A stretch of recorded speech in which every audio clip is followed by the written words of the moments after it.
Hello दोस्तों, कैसे हैं आप सब। जैसा कि आपको पता है, हम UP triple S C JE, SSC JE, civil engineering का आज आपका प्रैक्टिस सेट नंबर 10 डिस्कस करेंगे।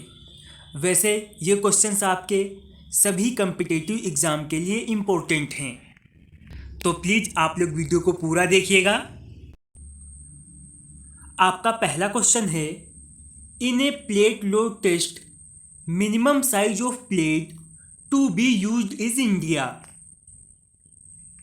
यानी भारत में जो प्लेट लोड टेस्ट किया जाता है उसमें यूज की जाने वाली प्लेट का जो है मिनिमम साइज पूछा है कि वो कितना होता है। ऑप्शंस आपको दिए गए हैं।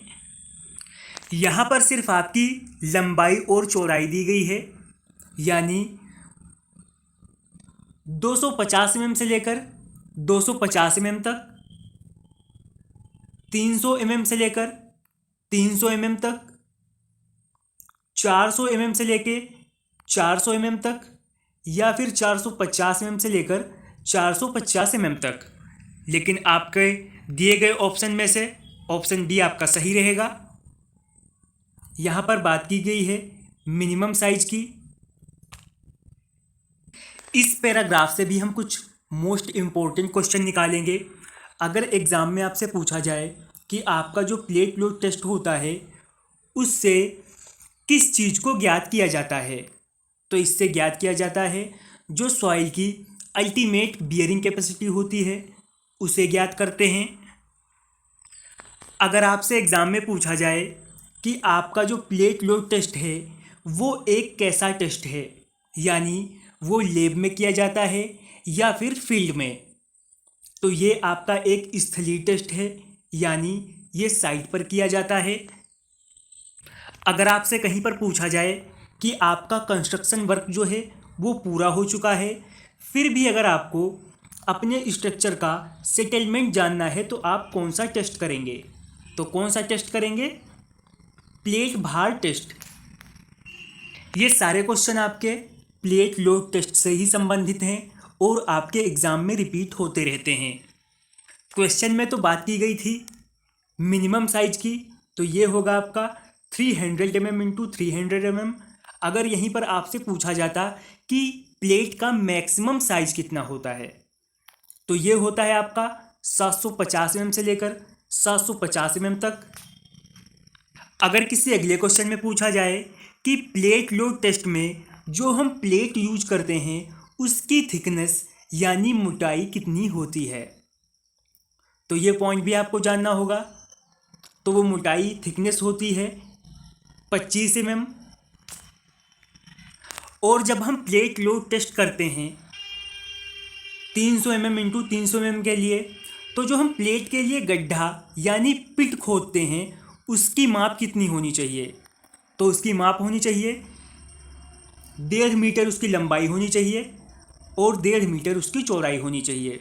आई होप इस पैराग्राफ से आप लोगों को काफ़ी कुछ समझ में आया होगा। अगला क्वेश्चन है आपका पब्लिक हेल्थ इंजीनियरिंग से, the bacteria which can survive with और विदाउट फ्री ऑक्सीजन इज, यानी ऑक्सीजन के साथ या उसके बिना जिंदा रह सकने वाले बैक्टीरिया को क्या कहते हैं। आपको ऑप्शंस दिए गए हैं। एरोबिक बैक्टीरिया कहते हैं, एनोरोबिक बैक्टीरिया कहते हैं, फोकुलेटिव बैक्टीरिया कहते हैं, या फिर कोलीफॉर्म बैक्टीरिया कहते हैं। आपके जो फोकुलेटिव बैक्टीरिया होते हैं ये आपके ऑक्सीजन और ऑक्सीजन के बिना भी सर्वाइव कर लेते हैं। अब हम बात करें अगर जो एरोबिक बैक्टीरिया की, ये सिर्फ ऑक्सीजन में ही जिंदा रह सकते हैं, और जो आपके एनोरोबिक बैक्टीरिया होते हैं ये बिना ऑक्सीजन के भी जिंदा रह सकते हैं। आखिरी पॉइंट है आपका कोलीफॉर्म बैक्टीरिया। ये बैक्टीरिया आपके मिट्टी, खराब सब्जी, पशुओं के मल अथवा गंदी जल सतह यानी वाटर सरफेस पर पाए जाते हैं, और ये मनुष्यों के लिए बहुत ही हानिकारक होते हैं। अगला क्वेश्चन है आपका हाईवे इंजीनियरिंग से, water bound macadam roads are constructed with the following type of material, यानी आपकी जो WBM रोड्स होती हैं वो किस टाइप के मटेरियल से बनकर तैयार होती हैं। ऑप्शंस आपको दिए गए हैं crossed stone aggregate, soil and gravel mixture, disintegrated rock या फिर मूरम से। आपकी जो WBM रोड्स होती हैं ये तैयार होती हैं क्रस्ड स्टोन एग्रीगेट से, यानी जो पत्थर का चूरा होता है उससे। इस पैराग्राफ से भी आप लोगों को कुछ ज़रूरी पॉइंट मिलेंगे। WBM रोड पत्थर के टूटे हुए अनियमित टुकड़े, यानी रेगुलर शेप में जो भी टुकड़े होंगे वो नहीं मिलेंगे, उन्हें एक दूसरे के साथ सटाकर तथा रोलिंग करके यानी रोल करके बनाया जाता है। और अगला पॉइंट है रोलिंग करते समय बाइंडर के रूप में छानस यानी जो पत्थर का चूरा होता है वो भी डाला जाता है। इससे होता क्या है कि वहाँ पर जो भी वॉइड्स होते हैं वो भर जाते हैं। अगर बात की जाए इसकी थिकनेस की तो इसकी थिकनेस जो है 8 सेंटीमीटर से लेकर 30 सेंटीमीटर तक के बनाई जाती है। अगर बात करें इसके आधार स्तर यानी बेस स्तर के लिए जो आपका एग्रीगेट होता है उसकी माप होती है 90 mm से लेकर 40 mm तक, और जो आपका ऊपरी सतह होती है उसके लिए 50 mm से लेकर 25 mm तक का यूज करते हैं। अगला क्वेश्चन है which of the following are the most fire resistance paint. Building material से आपका क्वेश्चन है और पूछा है इनमें से कौन सा उत्तम अग्नि प्रतिरोधी पेंट है। Enamel paint, aluminium paint, asbestos paint या फिर सीमेंट पेंट। तो आपके दिए गए ऑप्शन में आपका एस्बेस्टस पेंट सही रहेगा। अगर पूछ लिया जाए कि आपका जो एस्बेस्टस पेंट होता है वो किससे मिलकर बनता है, तो ये किससे मिलकर बनता है, एस्बेस्टस मिनरल से मिलकर बनता है। अगला पॉइंट है इसका यूज जो है कहाँ कहाँ पर किया जाता है, तो इसका यूज किया जाता है ढालू छत यानी जो आपकी स्टील प्रूफ होती हैं, चादरों यानी सीट, परनालों आदि पर टपकन बंद करने तथा संक्षारण यानी कोरेजन को रोकने के लिए उपयोग किया जाता है। नेक्स्ट क्वेश्चन है dechlorination of water is achieved by adding, यानी पानी का डीक्लोरिनेशन क्या मिलाकर पूरा किया जाता है। ऑप्शंस आपको दे रखे हैं sodium thiosulphate, sodium sulphate, sodium hexametaphosphate या फिर सोडियम बाईसल्फेट। अगर आपसे क्वेश्चन पूछा जाता है कि पानी में क्लोरीन की मात्रा ज़्यादा हो गई है तो उस अतिरिक्त क्लोरीन को दूर करने के लिए पानी में क्या मिलाया जाएगा, तो पानी में मिलाया जाएगा सल्फर डाइऑक्साइड।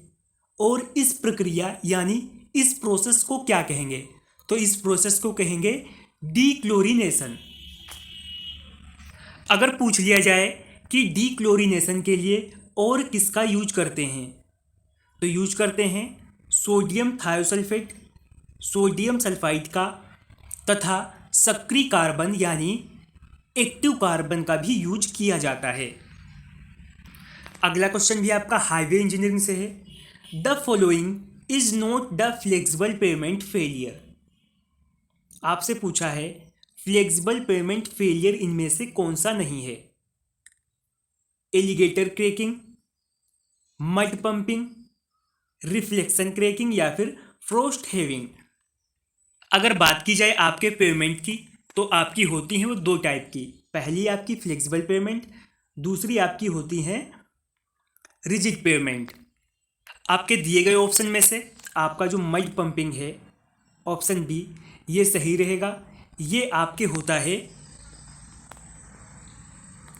रिजिड पेमेंट में।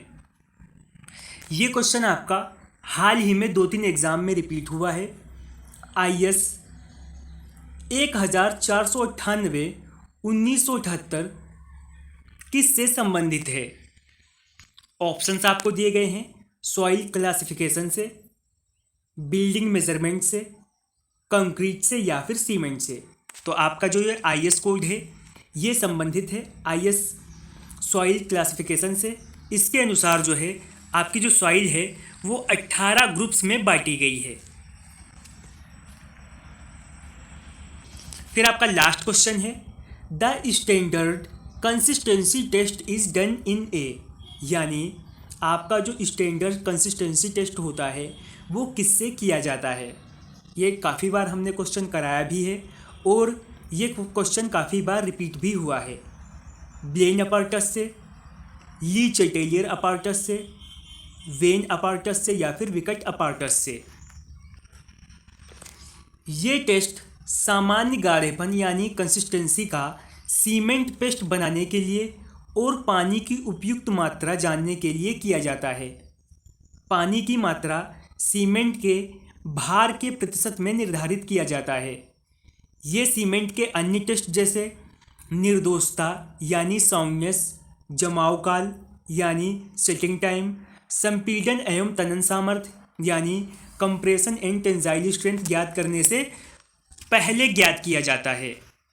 तो आज की वीडियो हमारी यहीं तक है। अगर वीडियो पसंद आई है तो लाइक करिए, शेयर करिए, चैनल पर नए हैं तो सब्सक्राइब करिए।